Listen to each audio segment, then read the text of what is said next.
Bien, dans cette vidéo, nous apprenons à prendre en main MS Project le plus rapidement possible.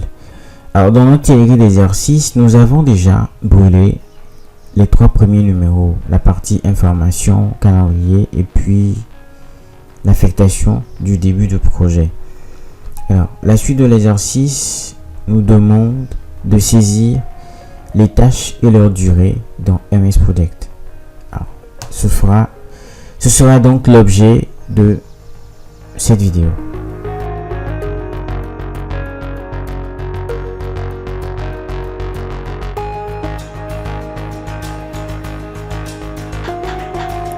Pour aller vite, j'ai saisi les différentes tâches de ma liste dans Excel.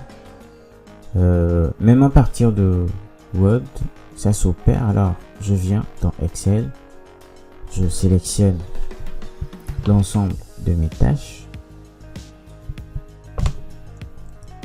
je fais une copie que je vais aller coller dans MS Project. Mais attention, avant de faire cela, je dois faire attention au mode de planification dans lequel je suis. C'est quoi le mode de planification? Il y a deux types de planification dans MS Project, la planification automatique et la planification manuelle. Alors, actuellement, le logiciel est en planification manuelle. Quelle est la différence? Lorsque je mets A comme tâche, je dois venir définir la durée de la tâche, la date de début, la date de fin. Donc, imaginons que je passe cette tâche-là en planification automatique. Quand je mets B, automatiquement, regardez, on avait défini la date de début de projet. Alors ici, des suggestions me sont faites. Quelle sera la durée du projet, la date de début déjà définie, la date de fin, mais aussi connue. Et une représentation sur le diagramme de Gantt est automatiquement faite. Alors, ce sera selon votre source, selon le fait que vous soyez à l'aise avec la planification automatique ou la planification manuelle. Pour ma part, je travaille le plus souvent ou la plupart du temps avec la planification automatique. Ça permet de gagner quelques petites secondes. Alors, je viens coller. Oh, j'ai perdu la copie. Je fais un copier et je viens coller là. Voilà, en planification automatique, toutes les tâches sont déjà précisées dans leur durée, ainsi de suite.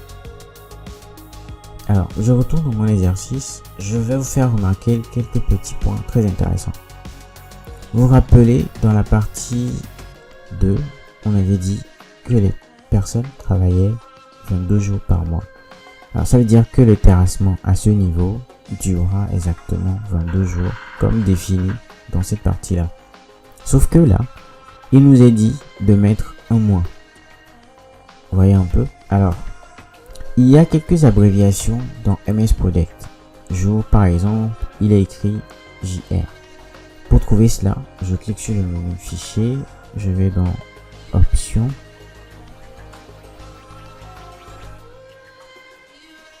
Voilà. Donc dans Options avancées, on voit à peu près les différentes abréviations qu'il y a. Les minutes sont min, heure, H, J, JR, semaine, M pour mois, an pour année. Alors, selon que vous soyez à l'aise avec jour en toutes lettres ou J, tout simplement, ou JR, vous pouvez changer les abréviations ici et ils seront automatiquement définis lorsque vous serez en train de faire les paramétrages. Le mois, lorsqu'on mettra M, il comprendra automatiquement, soit on peut changer en mois en toutes lettres. Petite précision pour cette partie-là. Je fais annuler et je reviens là. Alors, suivant mon tableau, travaux préliminaires, aucune durée, aucune tâche précédente, installation 10 jours, je vais là, je vais supprimer la durée. Ici, je mets 10 jours. Par défaut, il est en jour, donc quand je mets 10, il considère 10 jours et on voit 10 jours ici. Ensuite, la deuxième tâche, terrassement 1 mois, donc je mets un M comme ceci et on voit immédiatement que ça tient sur un mois, du 1er au 23, donc 22 jours ouvrés.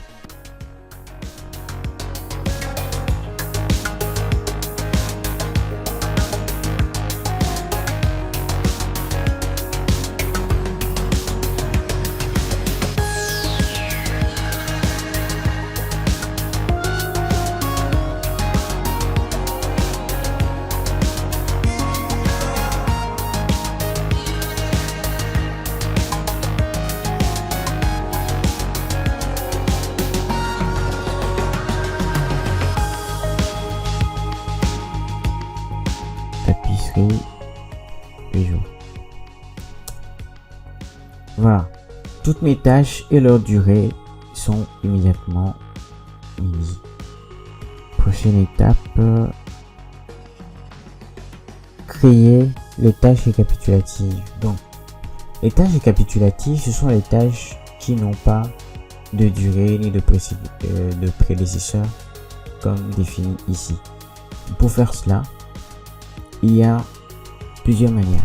La première serait, j'ai travaux préliminaires qui contient installation et terrassement.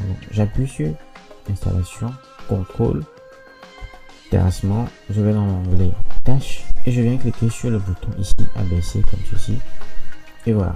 On peut remarquer que durée tâche préliminaire, je reviens en arrière, était en bleu comme ceci. Lorsque je sélectionne d'abaisser, il recouvre les deux tâches là. Une autre façon, je clique sur l'ensemble de ceux-ci, je viens là, vous allez voir que le curseur a changé de forme. Je bouge une fois et voilà, je viens de créer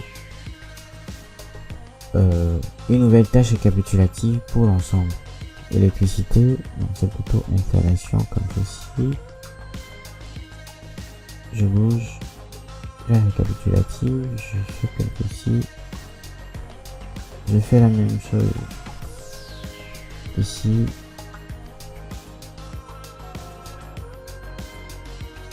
Et je les abaisse comme ceci. Alors on peut immédiatement remarquer que quand je plie les grosses tâches, je peux dire que mon projet comporte 4 étapes: les travaux préliminaires, les grosses œuvres, les installations et puis les finitions. Donc, après cela, il est demandé de relier les tâches entre elles, ce qui fera l'objet de la prochaine vidéo. Donc je vous donne rendez-vous dans la prochaine vidéo. Portez-vous bien. Ciao ciao.